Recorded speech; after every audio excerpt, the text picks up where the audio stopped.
Y quizás para respondernos esta pregunta tengamos que ir a la filosofía. Y a la filosofía, cuando uno habla de filosofía occidental, básicamente tenemos que irnos a Platón. Platón, un filósofo griego de allá del año 428 a.C., vivió hasta el 347, 81 años vivió, o sea, inusual para esa época. Y entre sus textos más célebres se encuentra la República, y dentro de la República hay un texto que es el mito de la caverna. Estos simbolismos le servían a los filósofos para tratar de explicar cosas que en realidad todavía hoy no estamos preguntando. ¿Qué es el mundo de los pensamientos? ¿Qué es el mundo de la razón? ¿Qué es el mundo sensible? ¿Qué es el mundo de lo que sentimos? Y estas cosas que hoy nos preguntamos, Platón, a través de este mito, de este cuento, lo trata de explicar. Cuenta que había esclavos que desde tempranísima edad estaban dentro de una caverna. Mirando hacia la pared, detrás de ellos había una hoguera, y detrás de la hoguera, estos esclavos inmóviles, mirando siempre hacia la pared, crecieron mirando hacia la pared de la caverna. Y detrás de la hoguera había figuras que pasaban continuamente. Pasaban hombres que hablaban entre ellos, pasaban con animales. Y estos esclavos que estaban condenados a mirar hacia la pared, empezaron a ver en estas figuras, prácticamente empezaron a deducir que eran seres animados y que no eran figuras, porque esos murmullos se lo atribuían a las figuras que pasaban continuamente. Uno de estos esclavos se escapa, puede zafar de sus ataduras, se escapa y sale de la caverna. Cuando sale de la caverna se tropieza con la realidad, con la luz. Ante la luz que nunca había visto, tiene una ceguera temporal, trata de empezar a adaptar su visión y empieza a descubrir las maravillas del mundo. Los colores, las distintas sensaciones, el sol, se ve reflejado en el agua. Y ante tanta maravilla no se la guarda para sí y piensa en la amarga realidad de sus compañeros y que había sido parte de su realidad, de la realidad vivida hasta ese momento.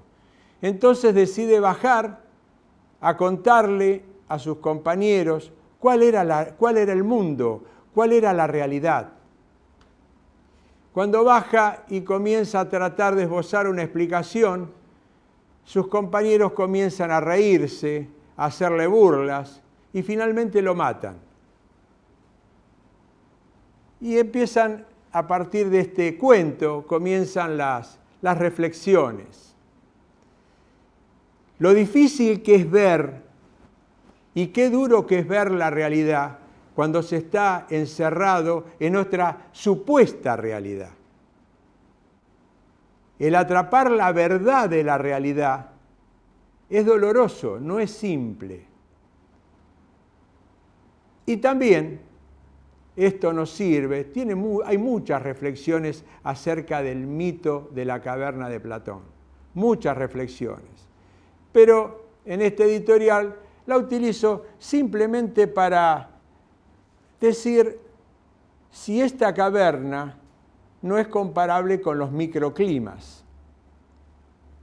El microclima, ¿y qué es el microclima? Es este clima que viven algunos, o vivimos algunos, en los que se caracterizan por ese conjunto de personas, ver la realidad y dibujar una realidad que termina siendo la realidad de este grupo de personas.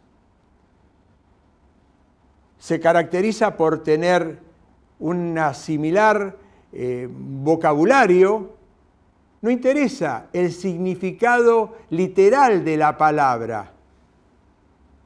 Las palabras pueden ser pueblo y significar para ese grupo determinada cuestión, el pueblo. Argentina, patria, distribución de la riqueza, pero es característica de este grupo de personas. Y esa es la realidad para ese grupo de personas.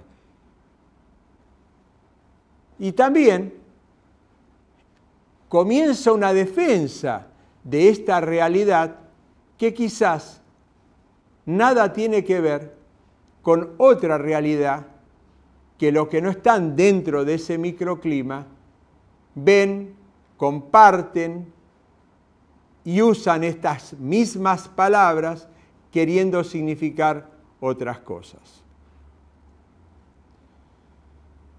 Y nos preguntamos, ¿no nos está pasando esto a los argentinos? En un mismo espacio físico, con los mismos acontecimientos, comenzamos a definir con las mismas palabras distintas cuestiones. Creo que nos tenemos que empezar a poner de acuerdo. Y para mí, enemigo es quien está usurpando parte de nuestra patria desde la historia. Los enemigos los tenemos en Malvinas, en el sur. Los enemigos son los que trafican con la trata de mujeres, con la trata de blancas, los que esclavizan a través del trabajo, no dándole al trabajador lo que se merece. Esos son enemigos. Enemigos también son los que envenenan a nuestros jóvenes y hacen de eso un negocio. Y enemigos son también los que quieren acallar las verdades o las verdades de los otros a través de los tiros. Esos son enemigos. Pero tienen que ser enemigos de todos y ponernos de acuerdo en estas cuestiones que hacen a lo básico que tenemos las personas, que es a través de cómo nos comunicamos y de qué manera a través de esta comunicación nos ponemos de acuerdo y le damos el mismo sentido y significado a estas palabras. Si es que queremos construir una Argentina entre todos, la facción, la parte, jamás va a contener al conjunto. El conjunto es las voces de todos. Y en estas palabras que también hemos aprendido, el tema de la inclusión no es simplemente una terminología para utilizarla de ocasión. Significa que entre las distintas partes vamos a hacer el conjunto y que el conjunto es más rico que las partes. Por lo menos estas son las reflexiones que para mi gusto me dejó este mito de Platón.